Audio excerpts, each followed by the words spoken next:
Hello and welcome to our School at Home class in Creative Writing. We are in the first quarter of our set of lessons, and I hope everybody will delight in learning today with Lesson 5. Read closely as writers with a consciousness of craft.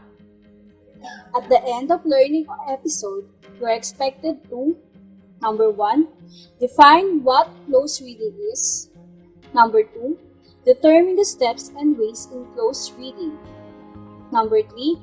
Evaluate the text using the steps and ways in close reading. For a start, answer the pre-test. You can pause the video if you will need more time. Press play when you finish with the activity and when you're ready to proceed with the lesson. For your directions, identify the following terms. Choose your answer inside the box.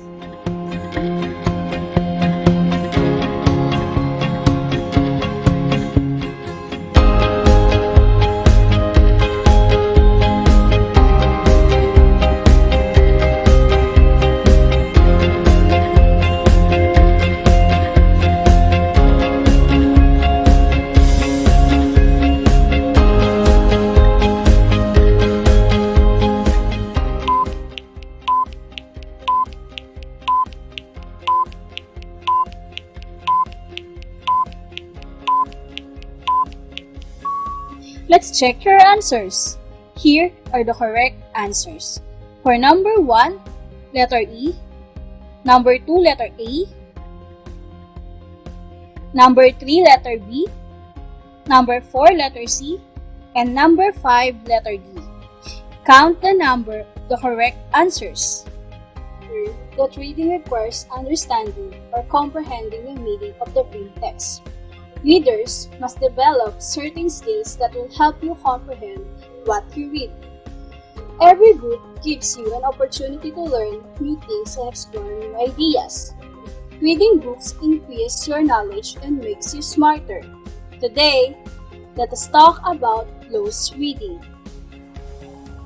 Close reading. It is a process that entails reading and rereading multiple times.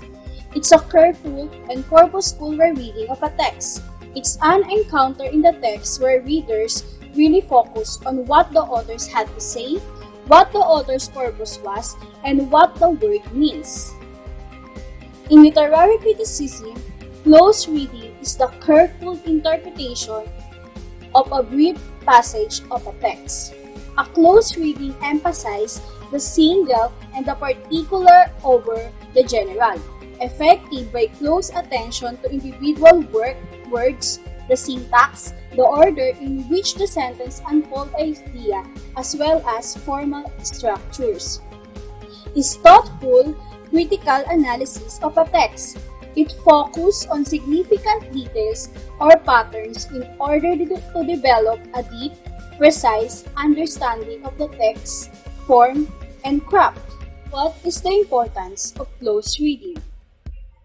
It ensures that students are able to glean specific and comprehensive understanding from even very difficult texts. It helps defend against cheese readings, interpretations, and discussions that are based on the text.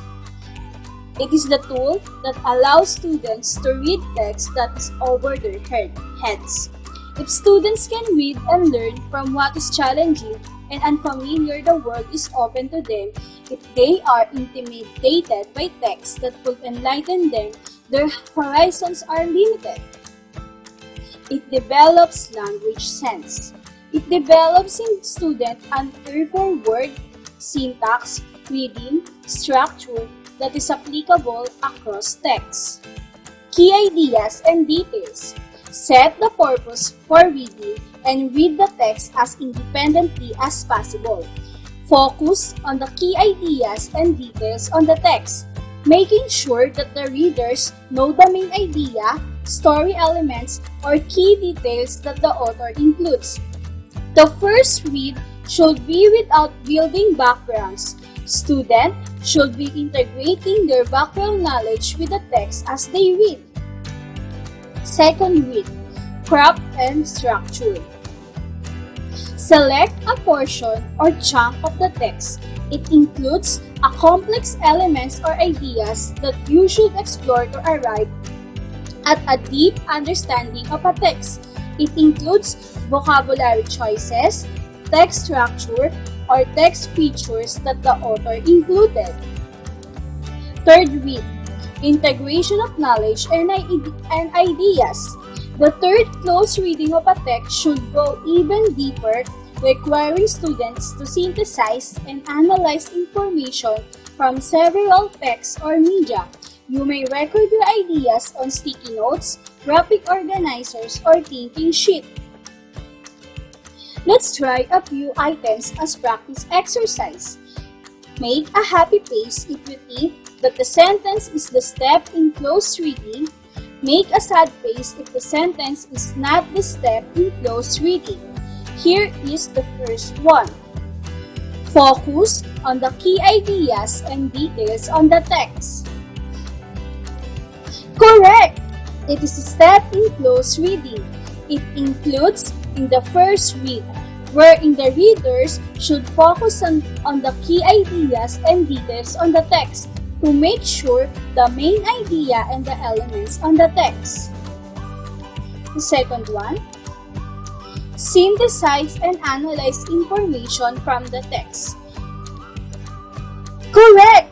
It's a step in close reading. It includes in the third read. The students can synthesize and analyze information from the text using a graphic organizer and sticky notes to record their ideas. Now, let's talk about the ways to interact with the text. First one, chunk the text. It is breaking up the text into smaller sections or chunking. Makes the page more manageable for students.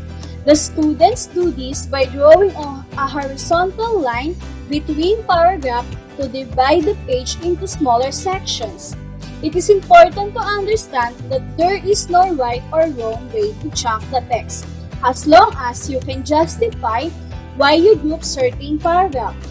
Next, annotate what you read. One of the best ways to interact with the writer is to write in text. You can underline, circle, highlight words, phrases, or sentences that contains important details, or you can write marginal notes. There are no clear and definite guidelines in annotating the text. Outline the text. To be fully engaged in a dialogue with the text or with the writer of the text, you need to identify the main points of the writer and list them down so you can also identify the ideas that the writer has raised to support his or her stand. You don't necessarily have to write a structured sentence or topic outline for this purpose. You can just write in bullets or in numbers. Summarize the text. Aside from outlining, you can also get the main points of a text you are reading and write its gist in your own words. This will test how much you have understood the text and will help you evaluate it critically. A summary is usually one paragraph long. Evaluate the text. The most challenging part is the process of evaluating what you are reading.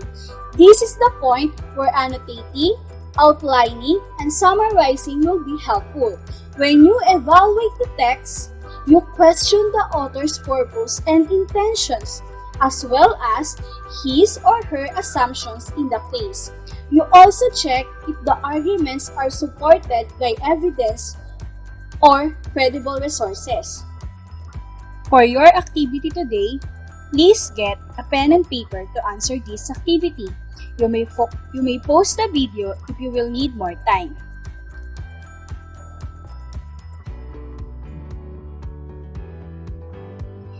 Reading gives us some place to go when we have to stay where we are. A room without books is like a body without a soul. No two persons ever read the same book. The only thing you absolutely have to know is the location of the library. To wrap everything up that we have talked about in this lesson, do the 3-to-1 important things activity. The three important things I learned for today's lessons are: the two things I realized in today's lessons are, and the one important thing I pledge to share to others is. Goodbye, and see you in the next lesson.